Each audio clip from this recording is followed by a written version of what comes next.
Welcome back to the Stoop football fans. It's your boy Lolo, and I've got a very special episode for you all. We've been seeing a lot of weird fan base nonsense going on throughout this transfer window. And it's shown me that there's a clear dichotomy between the younger, newer fans, the fans who have grown up with social media, versus the fans who haven't. And we'll call them older fans, even though age isn't necessarily what I'm talking about. I'm talking about fans who have been a fan of the club for a long time. Fans of Arsenal, Manchester United, Chelsea, even Liverpool, big clubs who have seen ups, they've seen downs, they've seen everything in between, and they know that it's not just a one season thing. Versus the younger fan base who's very social media driven, instant gratification driven. So I wanted to bring on some special guests who can help me because I'm stuck kind of in the middle of that world.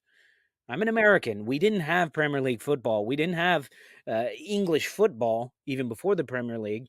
We weren't able to watch that until maybe mid 90s, late 90s, early 2000s, and where we could start watching it a bit more regularly. So a lot of us American fans, unless you had a parent who's British, you were forced to watch American football. And now that I have a choice, I'm done with that. But I'm also an older guy. I don't like social media. I don't like being on social media. I don't like the instant gratification, and I don't like the cancel culture of you didn't sign the player that I want. You're an idiot. You should be sacked. So we're going to have a little discussion on that. And to help me with that, I'm bringing on a good buddy of the Stoop, Mr. Stan the Man, and Melvin. Welcome to the show, fellas. Hi, good to be here with you, Melvin, and also Lolo. And I'm looking forward to having this chat this afternoon. Yeah, thanks for inviting me on, man. Lolo, and I know Stan for some time, so yeah, we look forward to it. Thank you. Well, awesome. Yeah, I know, Stan, I've been seeing some of your social media lately, and it's gotten a little crazy over this transfer deadline window.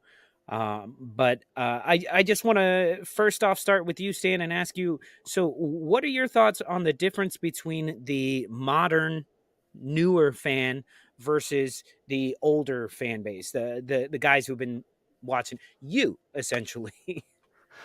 Well, it's funny, right? Because the transfer window's shut just yesterday, and I was watching, obviously, what was happening during this window and even leading up to it. And it's the most craziest that I think I've ever seen with this window. I mean, I was telling you guys a story just before we started. I mean, I can remember back in the 90s how I found out that we had signed Dennis Bergkamp. I was on holiday in Ibiza with the missus. She wanted to nip into the gift shop to get some oil and stuff before we went to the beach. So I just picked up the English papers to have a look what was on the back page. And there it was. Arsenal have signed Dennis Bergkamp for 7.5 million. First I've heard of it. There was no lead up to it. There was no rumblings. There was nothing. I mean, obviously, we're talking about when there were no cell phones back then, text messaging and social media. You know, the only way that, and Melvin remember, the only way that you found out about a transfer is either maybe something on the news, the back page when it happened, or we used to have like a teletext, one on ITV, which was Oracle, and then there was one on the BBC called CFAX. And if you were lucky and if you knew where you could find the pages, you might be able to get a little bit of a snippet of Arsenal maybe in talks with someone. But that was it. We never had any of these. What's the proper? Is it in the nose? What do you call them? Yeah, ITK's in the Yes. nose. We never. Yeah, you didn't have your Fabrizio We did not Romanos have or any any of of that. that. So explain to me real quick, for the fans who don't know, for these younger kids, you said a teletext.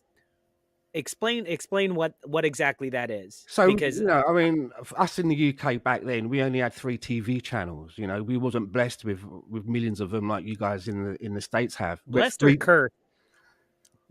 we just had the 3 Cursed. channels, and on BBC, you know, the 2 BBC and ITV had a sort of a text service, if you want to call it that. You could press a button on your remote control, and you could look at the weather.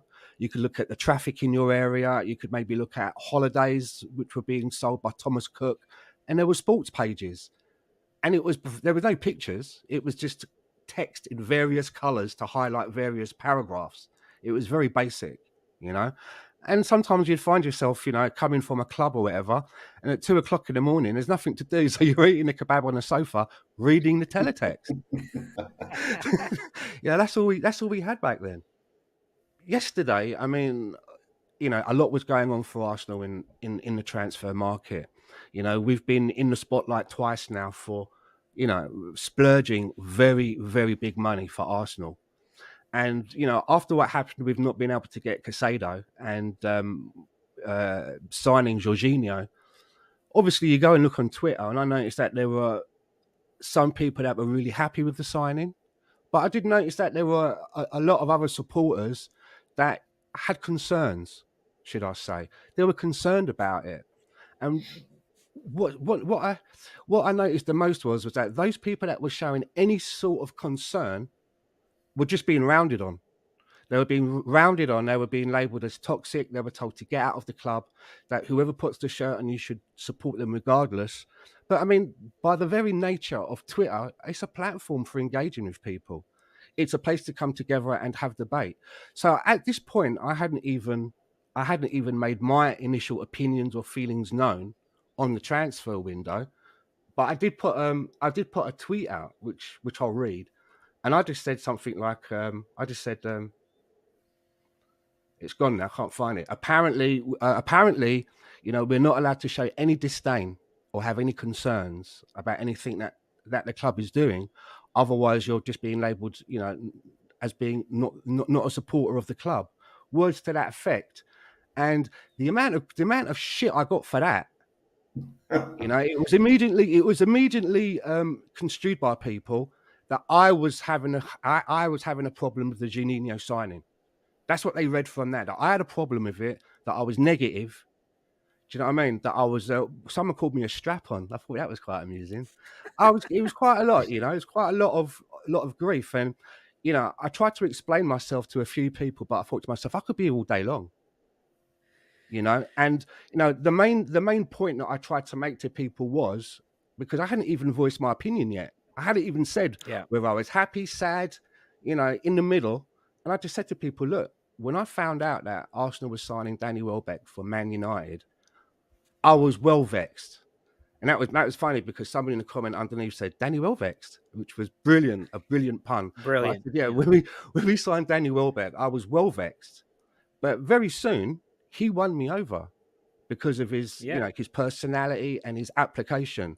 And I really hope that Jorginho is able to do the same. So I'm not stubborn, but you have to put in there. I've been a football fan for quite a long time. And one of the key words around it, which I grew up with, is tribalism. There's a thing called tribalism. And, you know, my club's better than your club. Today you call it banter, I believe. It's bants, right? Mm-hmm. So obviously, when we're going to sign a player like Danny Welbeck from the enemy, you look at it as, why are we getting their cast-offs? We're trying to surpass this club. We want to get to where this club is and go past it. So why are we taking players that they don't want? And that was my initial feeling with Danny Welbeck. But that guy won me over. It's hard not to like Danny Welbeck. How can you not like Danny Welbeck? Do you know what I mean? We don't even have to go that far back to Danny Welbeck. Not that was that long ago, but even this summer, when Raheem Sterling went to Chelsea and we got Gabriel Jesus, there was the great Man City debate of which reject is the better, you know. And I'm like, listen, I was not a big fan of Gabriel Jesus. Was not a fan. Was not crazy. I didn't want Raheem Sterling, but I wasn't crazy about him. Saw him in the red, saw him giving his all, changed my mind straight away. And so a player can do that, but I think what you're getting at is you're not even given that opportunity to have that argument anymore, to have that debate. There is no debate. I just put out a video the other day when we signed Jorginho of me talking to myself with the negative things, all the negative things. He's so old. He's a Chelsea reject. And then all the positive things. Well, Arteta likes him. Well, it's only 12 million. And you should see the comments. whatever they believe, that's all they heard was the opposite. Like, so the people who love Jorginho and think it's a perfect signing or whatever, if you don't back him, you should leave the club. They only heard the parts where I was dissing Jorginho. And if you hate Jorginho, you only heard the parts where I was saying good things about Jorginho. And I'm just like, what? So I start defending myself in the comments, and then I was like, you know what? No, It's I'm going to not. take you all You day. missed it's gonna be, and then somebody's gonna start saying, "Oh, look at him defending himself," and I'm like, "What?" So how? I'd like Like, to read you something, and it was a yeah, tweet that I saw yesterday out of everything that was going on, and it was by someone that I'm not even following. It just popped up on my timeline. We're following each other now, and their tweet just says, "Dear Top Gooners, people have different opinions. Get over it. If I comment on something I don't like about my club, I will speak out. Does not make me negative. Blocking people for having different opinions is the most childish thing." And I just responded by saying, my sentiments exactly. No one can tell you how to support your club. But it was the reply that came back. And it was the reply that really stuck with me. And I don't know this person. And, you know, I don't think it's easy for people to just lay themselves out there to people that they don't know on social media. And his reply was, or her reply was, "Thanks. It hurts when people question the love I have for this club." Wow. That really yeah, kind of like, I was Yeah. like, I mean, I don't know this person. I don't know anything about them. I don't know their age. I don't know where they are in the world. I don't know how long they've been supporting Arsenal. I don't know if they were having a good day or a bad day yesterday. But that's how that person yeah. felt. So let me ask you guys: back in the day, what would, I guess, like the schoolyard maybe or the workplace would have been the equivalent of this Twitter sphere or social media where, say you found out about Bergkamp, who would you have that argument with? Oh, I don't like this signing. Oh, I don't think he's going to do anything. Oh, he's going to be great. Would that happen? Was it only talking to other Gooners? Was it you calling up your Man United friend? Or Well, on the Dennis Bergkamp one, I turned to my missus. I told you he was in the gift shop. And I said, "We just signed Dennis Bergkamp." And she was like, "Who?" So I didn't really have anyone to talk to. I was trying to talk to waiters about it. They didn't know what I was talking about. So it was a different world. I couldn't pick up the phone to even phone anyone. We didn't have mobile phones. So it was other people on holiday that spoke English. And then when you got home, you shared it with your friends. That's how it was. Melv? yeah. The So thing Melvin, was, what are your thoughts on all this? first of all, you said teletext when you first heard about people with buying someone or results. I'm a bit older than you, Stan. I used to go get carrier pigeon.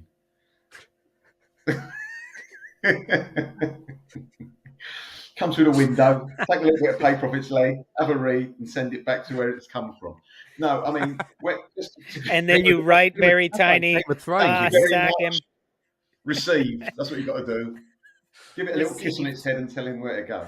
But going back to when we bought someone or we had a bad result or things were going well or not well for the club, years ago at school and my first few years at work was different because I wasn't actually talking to other Arsenal supporters. At work, I was the only Arsenal supporter. In my first year at school, I was the only Arsenal supporter. I was born in London, East type London, Ilford, where there were a lot of West Ham supporters, and when I was growing up, Tottenham, because Tottenham were a very successful team in the early 60s. They were they were the team. So people, I'm not saying they were glory hunters, but obviously people like to go to watch a decent game of football. Spurs, apart from being successful, did play terrific football. So that was natural. So we didn't have many Man United like you've got nowadays, none of that. So therefore, I was really having an argument every day with other supporters from other clubs. Not like having an argument with like we do now, which shouldn't happen. I don't really have arguments, but I see people on Twitter have disagreements and they're bloody supporting the same team. I didn't have that. It was fair enough. I was defending my team and I was having to go at their team because that's the way it was years ago. So that's completely different. I was in a different pool of people. Going to picking up results, I mean, everything was so late. I mean, football was like a poor man's sport, and it was treated as such. No respect on the television. There was grandstand. Do you remember that grandstand? Yeah, Stuff like that. yeah. A world of World of sport on the Sport, other with the one side. with Dickie Davis and all Biggie that. Davis with a little blonde bit in the middle. Worst wig I've ever seen. No, but it was so unrespected because to me, football was my life growing up. Right, that was it. And yet they gave it a very 5-10% of the show was football. At the end of the at 20 to 5 or quarter to 5, you'd get the results on a teleprinter. Like basically, if imagine a woman doing a typewriter, you don't just I you, remember you that. just see the little bit like that go across your screen. And if Arsenal, right, Stan, if Arsenal were playing away and you heard, God knows how, you had to, because you didn't have an ongoing score. If you were lucky, the commentator on telly who was doing wrestling might turn around in the break and go, the latest for Arsenal, I think they're winning 1-0. And that was it. It was no big deal, right? You didn't know who scored or whatever, or what minute. It was just at half time, Arsenal winning 1-0. So therefore, if we're playing away at Villa and you heard that, and he goes, Aston Villa, and we're all going, my father and my uncle used to live with us. We're all around the set, this little set, go, 0, yes, we've won. Don't care about, we might have won 1 or 2-0 for it. But that's what it was like. You had to wait that time. And going, also, if Arsenal played away during the week, again, unless you bought a paper in the morning, you didn't know. Apart from what we used to do, I used to phone up the Evening Standard or the Evening News. We had 2 London papers at the time, evening papers. I phone them up about 4 or 5 times an evening and say, "Sports desk, please." They put me through and they would tell me the latest Arsenal score. It wasn't up to the minute because it wasn't that, but it was reasonably, last 5-10 minutes probably. And that's what we used. So were they like, oh bloody hell, it's Melvin again. Melvin, tell him we're nothing's out. happened yet. It's still 1-0. And also what I used to do. We'll phone you if anything happens. Yeah, phone me back. Yeah. It also, what we used to do around the house, Arsenal were away. What we used to do is phone up Highbury. It used to be Canonbury 3312. And they pick up the phone and go, it wouldn't happen nowadays, you never get through, we know that. But pick up the phone and go, how are we doing? We're winning 1-0, we lose, whatever. So that's how we used to get the results. And then, how my uncle lived with us, that's the reason I'm an Arsenal supporter. My father. I hate to tell you, but carrier pigeon sounds easier at this point. And then what I used to do, the Evening Standard and Evening News used to have a Saturday edition. It actually was worth their while printing it on a Saturday, believe it or not. And we lived up the road to a station. And if we won away, and it was only the away games, if we won away from home, I had to buy 2 papers. If we drew away from home, I could only buy 1 paper. And if we lost, didn't go out at all. Leave the papers, don't want to read about it. And that's what our house was like. It was so in your face Arsenal. It was very so, and also it was all right. The strange thing was, going back to my uncle for a minute. So can I ask, you're buying 2 newspapers? Can I just ask, you're buying 2 newspapers when you won, so that you don't have to wait each time to pass the paper around. You can have 2 in the house. Correct. Probably, yeah. Also, my uncle was the most, lovely guy, my hero and whatever, Arsenal. But whoever you were, even if you were a relative, no matter who you supported, you do not have a go at the Arsenal in front of him. It was the worst thing he could do. He couldn't accept it. He was one of those guys that, what'd you say? Once the person saw his eyes, went, no, that's all right. See you later. Because to him, that was it. He was very much into the club. And nowadays, what we're getting with Twitter, what I'm finding is there are some people, and you're saying you shouldn't, Stan, you're saying you shouldn't be against certain signings. I agree. Everyone should say what they say what they honestly feel. But I think some people take it to the extreme and they don't say what they honestly feel. They say it to get a reaction. And I think you can spot those people. Do you agree? Oh, yeah. The people that feel that they have to be extreme by putting out or in, for example. I've never been an out or in any of this. No. I've just been a supporter, and my opinions will change depending on our form and results. I don't feel the need to label myself a definitive one way or the other.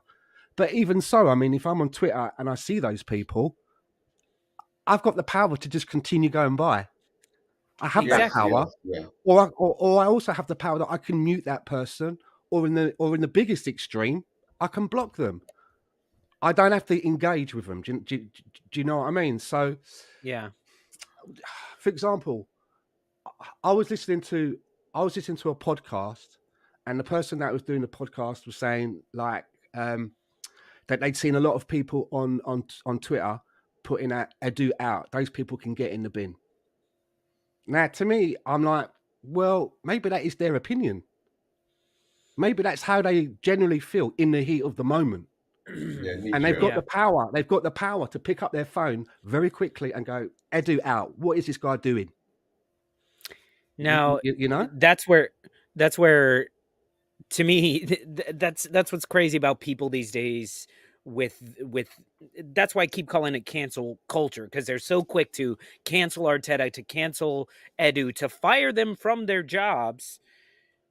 Yet you can say the people who say Edu out can all go in the bin. You're essentially saying those people out. You're doing the same thing with that. So for me, and I'm right there with you, Stan, with I was never in or out.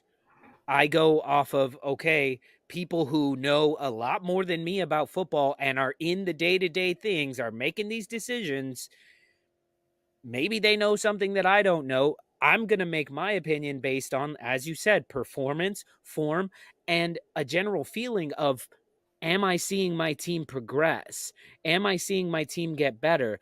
And for the people saying, oh, we were eighth, fifth, eighth, seventh, fifth, like where we finish on the table, that even to me isn't as indicative of where we're going as a club, because things happen and you lose one game that maybe you shouldn't have lost. But to me, it was more like I wasn't going to say Arteta out, because I felt like even though results weren't coming, I could see something was changing.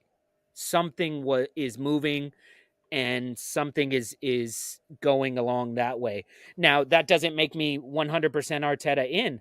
And I kept explaining to people, you don't understand. The only in that I am is Arsenal. I'm Arsenal in 100%.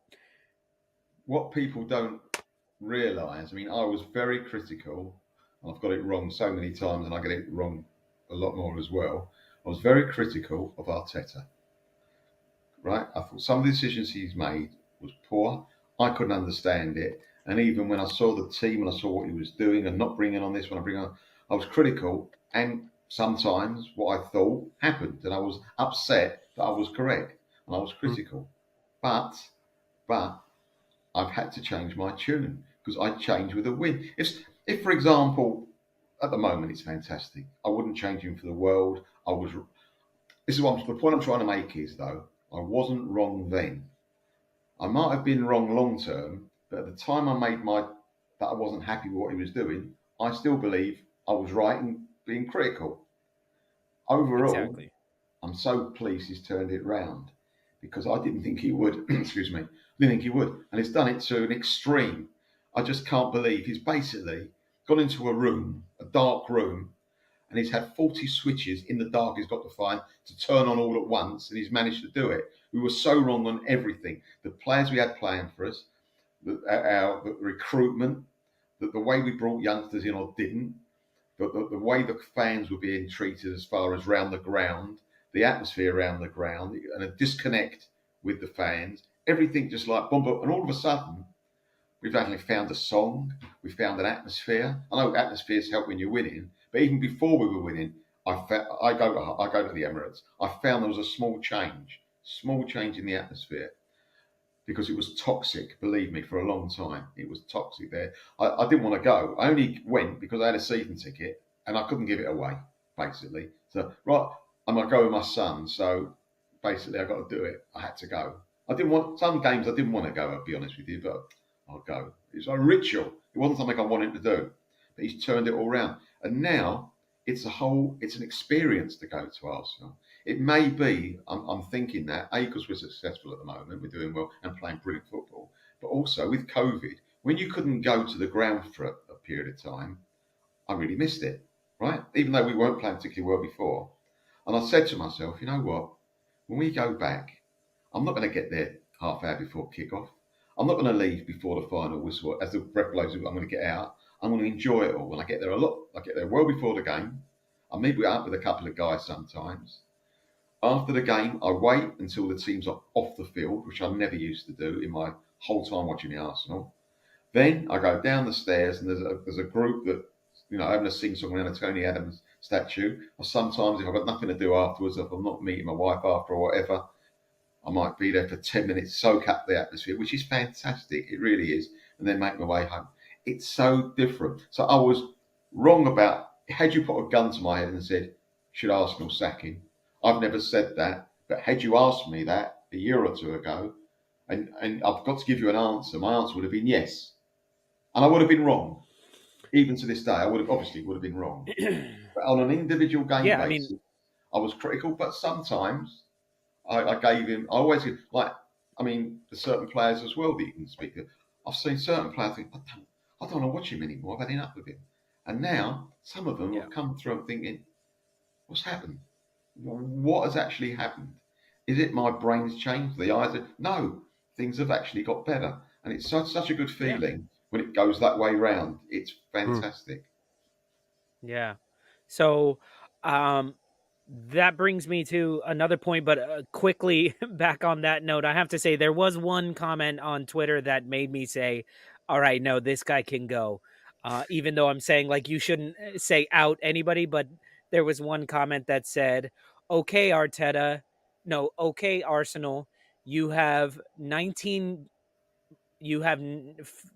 matches left. If you don't win the league, I'm done with you, and I'm going to support Chelsea. Liverpool? I responded to and that. I said, bye. I answered I said, to go that. now. I said onto that one, I saw that, I commented, and Todd Bowley will probably come and pick you up in his private jet. Exactly. I was like, then you're not, that's what I'm talking about being Arsenal in.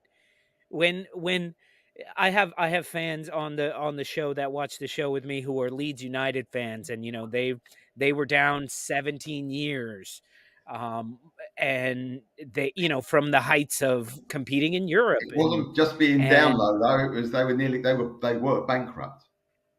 They were down and out. They got bigger in trouble. Bigger in trouble, exactly.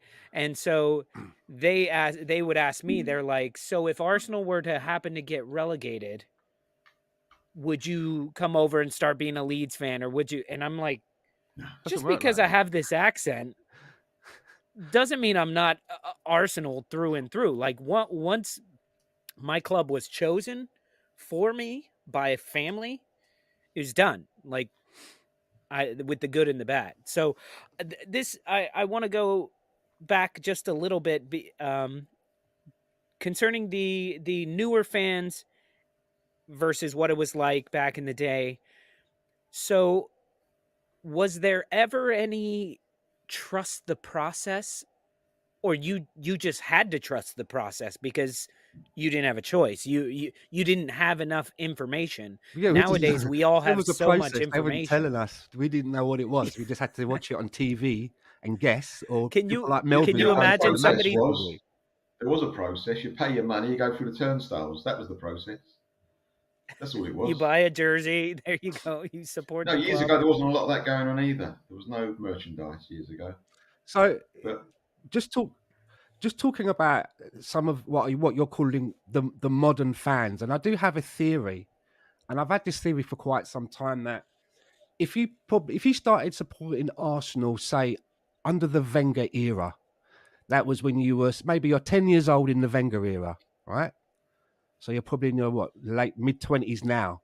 That's quite a long time to be supporting, but you've come in at a time when the club has just been revamped with some of the best signings that we've managed to have together as a team, and then you witness your team do something that no one has ever seen before. You witness your team go invincible, right? Which is, for me, is a hell of an achievement. Now, I've always felt that if you've come in supporting Arsenal around about that point, and then what happened the years after the Invincibles, it was almost like we got on a roller coaster, right? We got to that bit where we just got to the top, and you're just beginning to have a look around at everything, and then it was like that. Yeah. Right? That's kind of what happened. I can understand that fans that have come in and experienced that are now saying to themselves, what's going on? What's happened here? Because I've always said that it's a really good team that can win the league, but it's a great team that can retain it. To go and win the league in consecutive years, for me, is the biggest statement, which I've not seen us do. I've never seen us do I've that. never seen us do it. No. So, as a fan coming in from the Wenger era and going invincible, I can imagine the frustration of seeing what has become probably the greatest team in the land just fall away and gradually watch other teams around you start to get ahead of you. So I can sympathize with that, and I understand it, because if you get to that point, surely from there you should be building on that, and being told, by Ivan Gazidis, we will do things, we will surprise you, all of that stuff that they came out with, the move to the Emirates, and how flat that kind of was in the beginning for so long, that it took us so long to really galvanize the Emirates as a new home.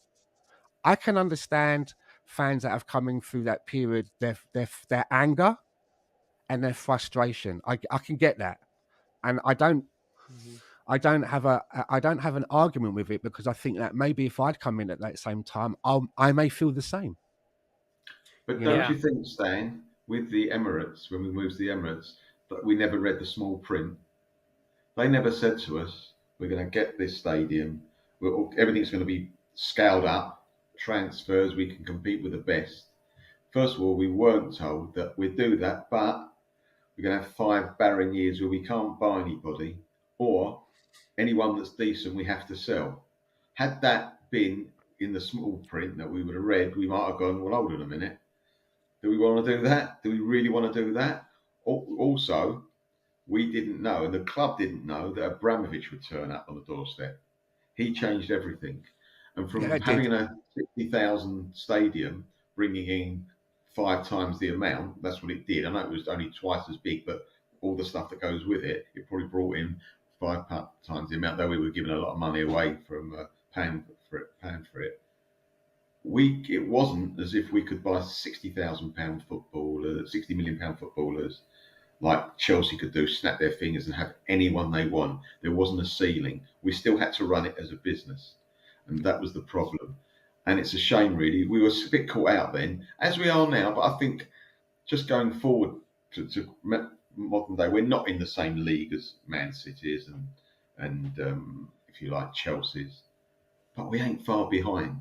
Their pool of money is much bigger than us, and yet we're competing for once. So that's fantastic. We'll never be up there. Yeah. Our American owners will never have the riches. They're very rich, but I don't think they can afford to spend 100 million on 10 players tomorrow, probably, if they wanted to. Mm-hmm. But it's not what they want to do. If they want, and it makes sense not to in some degree. But if you keep pushing the boundaries, Chelsea could just go out to infinity, really, as far as spending goes, and so could Man City. We can't. So it's a bit of a shame. And also, when you go to a new ground, you've got to get an atmosphere, and we had no atmosphere at the new ground because we weren't performing. We were losing our best players. We weren't bringing anything in. It was just the start of Wenger just going over. He was going over the hill as well a little bit, without being too rude. He was just making decisions, and his hands were tied. I'll give him that. But some of the decisions he made had nothing to do with his hands being tied, I believe. As great as he was and as fantastic for the club as he was. And that was very discouraging. So, and also, I've been going to Arsenal for a long time. I sat with people for years. It was like a little family, felt comfortable there. You go to the new stadium and you've got whole new people. And it was I found that many people came who weren't really interested in football. They used to go to the Emirates to say, oh, I went to London. Where'd you go? Well, I went to so-and-so theatre. I saw that. Oh, did you read that music? That's brilliant. And I went to the Emirates. Oh, really? How fantastic. Yeah. Who played? I said, I know Arsenal played. I can't remember the other team. But it was fantastic. That was because I used to see people that used to sit near me. They used to be like this the whole game. Not looking at, you know what I mean? It was like, What are you here for? But that Yeah. so it lost it. Well, you see that today with people watching the match and they're on their phone the whole time. You're like, how did you get those tickets? So another thing that I want to bring up is the difference between winning the league once and falling off versus creating more of a dynasty, more of a legacy, more of a, as you said it, Stan, winning the league is great. Doing the double is better. Doing 4 in 5 years is even better. 4 in 10 years, being competitive with a Champions League in there.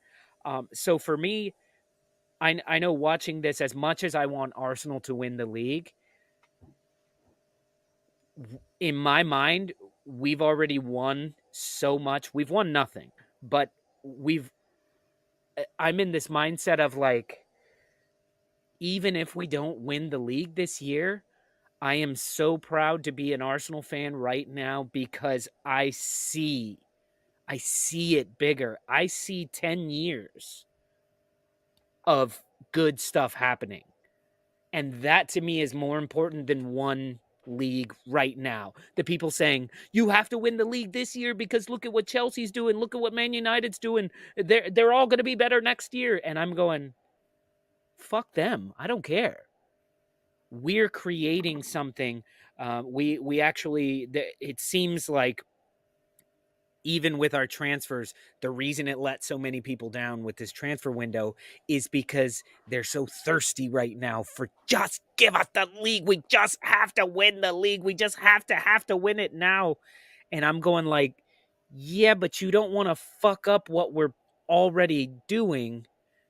The 10-year plan of not that we'll win something in 10 years, that we want trophies every year for the next 10 years at least. Maybe it's a European one, maybe it's a league, maybe it's this.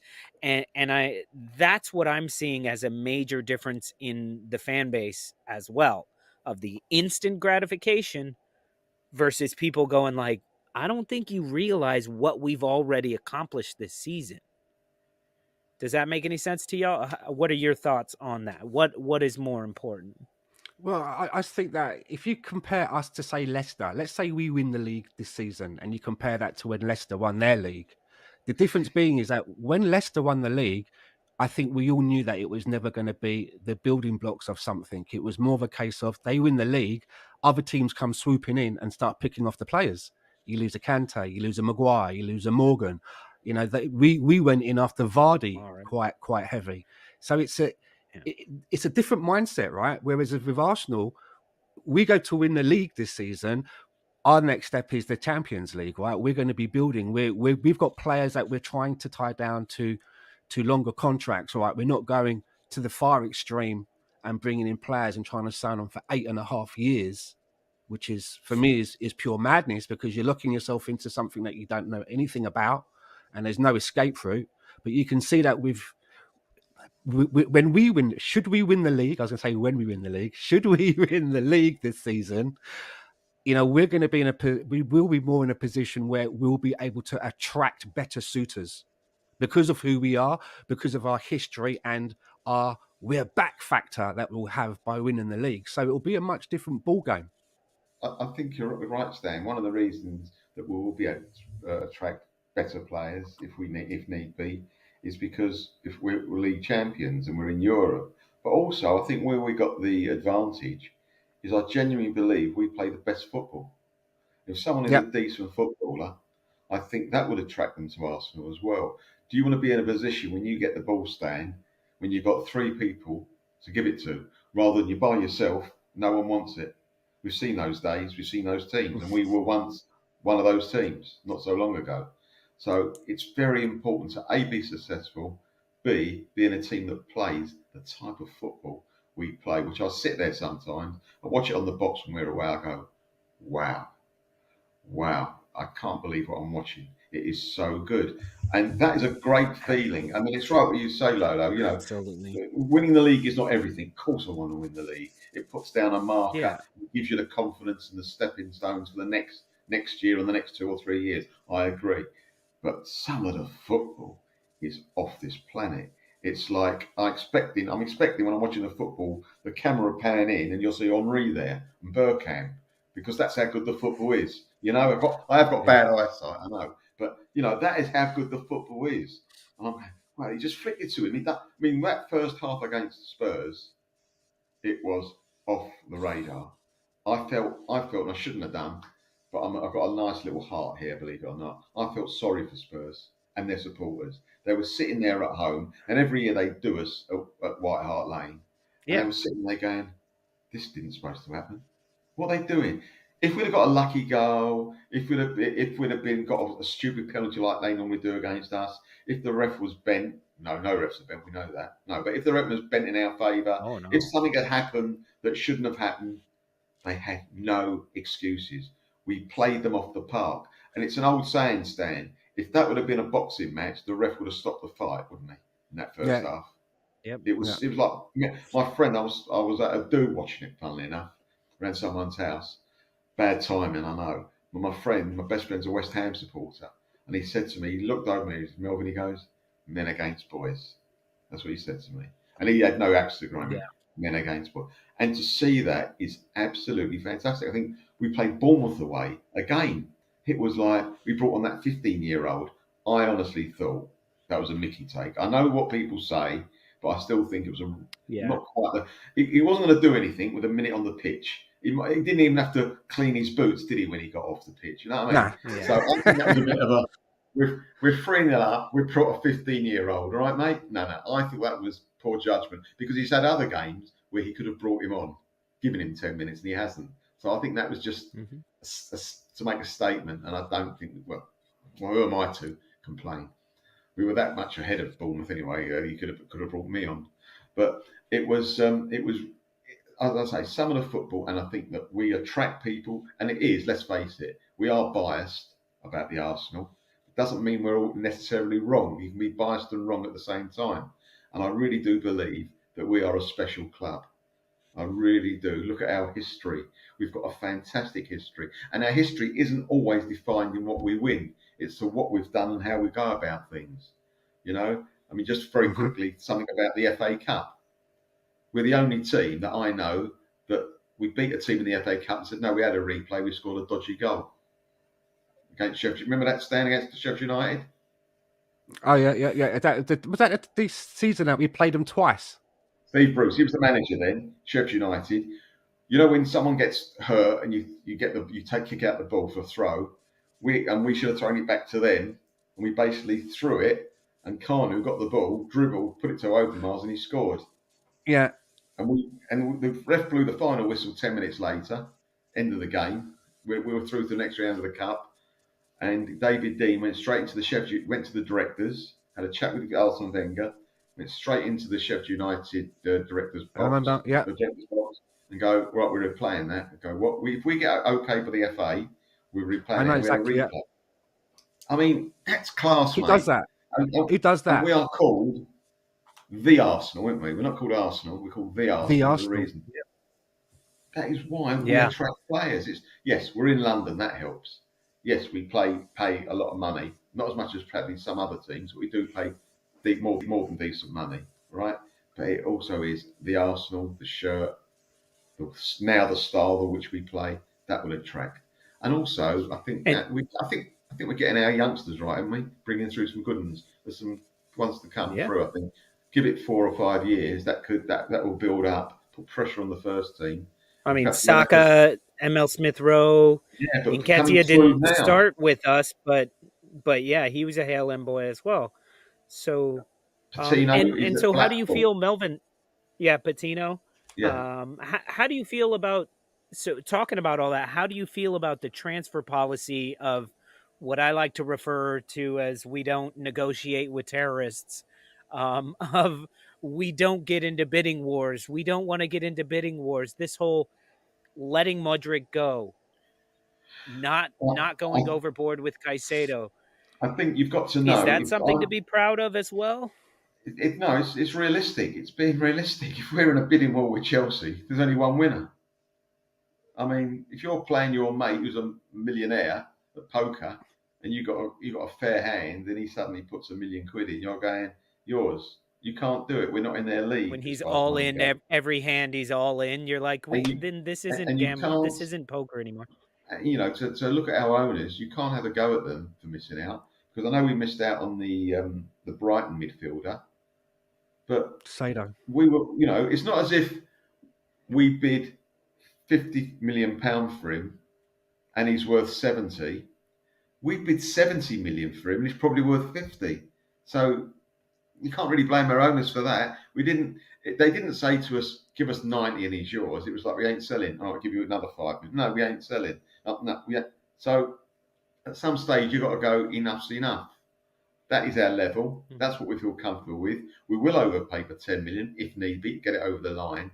But if 10 isn't good enough, and 20 is not good enough over there, that's it. You get to a point where you go, all right, understood. We hear you now. You're not selling him. Obviously, we would have put 200 million on the table. Not that we would have done. I would have wanted them to.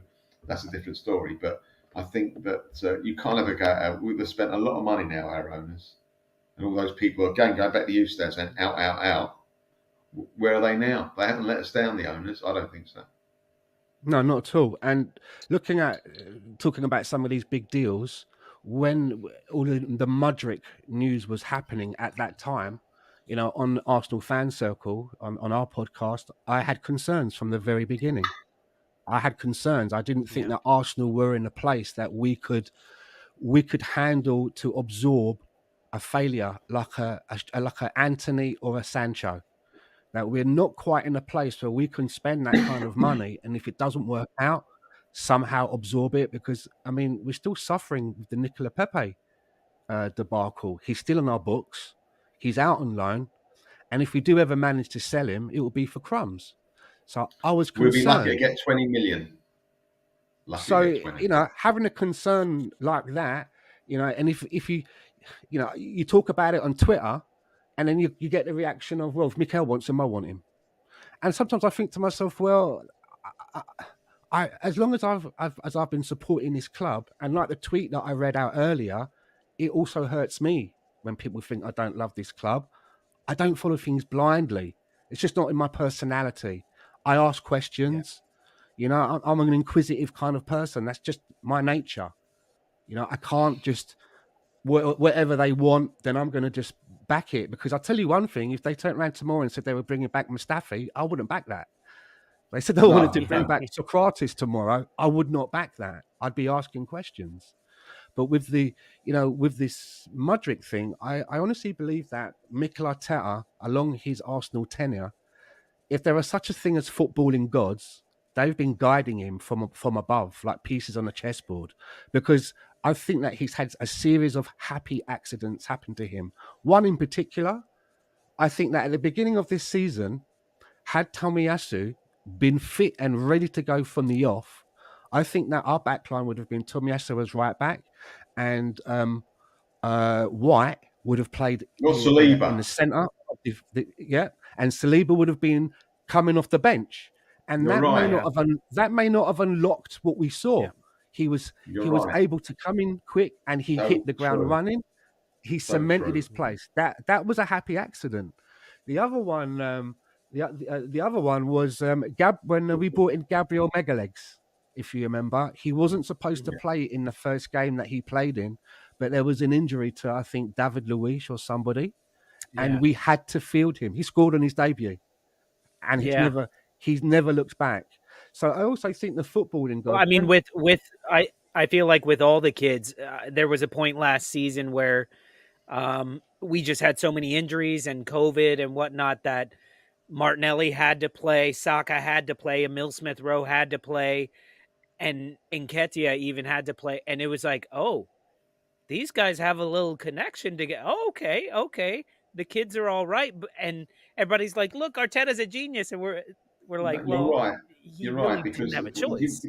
Round about Christmas or just after Christmas, we were in a mess. And there was an injury, I can't remember to who, and he brought Smith-Rowe in before his time. He wasn't ready. Yeah. In Arteta's mind, he wasn't ready to bring him on. He was sub. He was one of the sub. Bring you on 5 minutes, and he came on, and he was like a breath of fresh air. He was getting the ball. He was moving it quickly. He was direct. where we had a lot of this. Remember going back stand, sideways, right back, left back, centre half, blah, blah, blah. This, he got the ball, he spun and he was off. And he, I believe, and Saka, who has been doing it from day one, saved Arteta's career. Like someone once told me, I'd rather be lucky than clever. And that is so true. Yeah. Yeah. And I think they also little bit of both. I think they also intervened again. The football gods, they intervened with the Mudryk deal because Arteta wanted to spend that money, and I think the football gods looked at that and said, "No, we can do something better with that." And then again with Casado, check this out. And I think that what we've ended up doing by spending £50 million on the 3 players that we've brought in, I know nothing of Kiviov, but he seems to have the right profile. He's playing in a position with the left foot as cover, so that all sounds good. Trossard was somebody that I wanted us to bring in before we were even linked with him, so I was happy that worked out. And as I say, with the Jorginho one, and full disclosure, how I felt about when I knew we were signing Danny Welbeck, because it's for me it was underwhelming. 1 minute we're looking at a guy for 70 odd million who looks like he could play in both Partey's position or Xhaka's position, which would make him very handy. Again, I've not watched Casado play hundreds of minutes, but he seemed to have a good profile. And then, we're being linked now with Jorginho, and to me it was just like Chelsea again. Chelsea have been the thorn in our paw for this transfer window. They gazumped us with João Felix. They've done it again with Mudryk. Even though I didn't want Mudryk, you don't like to be snubbed, right? It's that feeling of being snubbed. Nobody likes to be snubbed by another player that you're courting.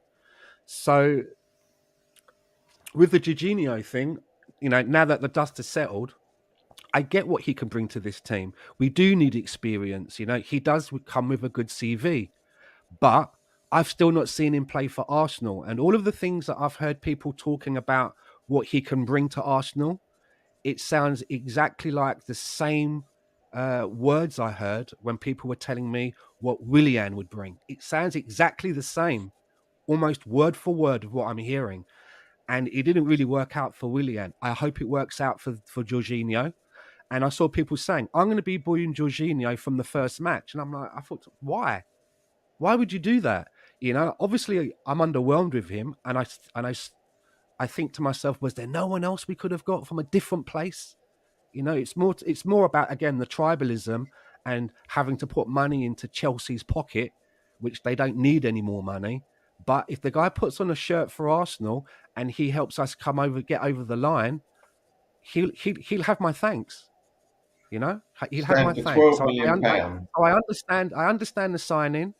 I'm cautious about it because of where he's coming from, but I'm willing to give him a chance, just like I give everybody else. I've got no problems with it at all. I've got no problems because I think that it's a punt. It's a 12 million punt, which is short change. I'm not worried about giving Chelsea any money because without our money, they could buy the gods anyway, so it's irrelevant. It's not as if we've saved them from going down, Chelsea. We give them £12 million and buy their way out of relegation. That £12 million of them is what they probably pay their cleaner. So I don't think I'm too worried about that. I think I'm just petty, Melvin. I want to do business with him for a while. Yeah, I agree. I'm not. No, I admit it. I'm petty. I admit it. Yeah. Put it this way: we've got him. I'm happy we got him because if we hadn't have got him, people would be complaining. Look, El Nenny's injured. We've let Lokonga go. What's going to happen if we get an injury? Now, if we get an injury, he can fit in. And I tell you what he'd do. He'd be the Robert Holding of midfield. With 10 minutes to go, you're holding on to a 1-goal lead. You could bring Holding on at centre half and say to him, do not go outside the box because you're not a footballer. You're a defender. Stay in the box. You do a good job. Don't get outside that box. You're getting a mess. And you can bring him on, and he will go across that midfield and snuff everything out. That's what I want him to do. He ain't going to score many goals. He's just there for me to cover and help the defence on the defensive midfield. So I'm happy with that because he will do that last 10 minutes. Unless he plays the whole 90 if someone gets injured or whatever, but he will do a job. And I think he'd be good at doing that job. He'd just slow the play down. He'd get it, give it, and let someone else do the fancy bit. So I'm happy with that. And also our bench now, if you look at our top 18 players, 19 players, say, it's not that bad. It isn't that bad. We've got 2 decent goalkeepers. I mean, I'll tell you something. In the air, I think Turner's better. I really do. I think he's better than Ramsdale. I really do. We've got you. We play His normally distribution is sketchy to me, but I think Ramsdale's distribution is a lot better. And maybe it's just a lack of time playing with everybody. But to me, Matt Turner, he's good for one really sketchy pass throughout a match. So for every, But I don't think there's that match. much. I'm not nervous if Turner's in goal. That's the point I make it. Normally with the Arsenal number 2, whoever the goalkeeper is, you're thinking, oh no. With him, I think he's got it. I think he could. I'm not saying he's the greatest. I think he's not far behind Ramsdale. I think he's better, like I said, better than in the air. We've played most of our season without Tommy at right back and Tierney at left back. Who would have thought that? That they're on the bench normally, right? Well, going into this season, they were. I would have said that they were our de facto fullbacks, Melv. Exactly. That's the point. They were. Oh my God! If Tierney doesn't play, we're in a mess. Tom. I think Tierney was our best player for a while last season. Tierney was our only bright spot. And at the moment, everybody wanted him to be the captain. Yeah, that's right. They're both on the bench, which is fantastic. I mean, I'd rather Tommy plays, to be honest with you, but that's another story. So that's good. Now we've got, as you say, Stan, we don't know what this defender's like. We bought this left-footed centre-half's like.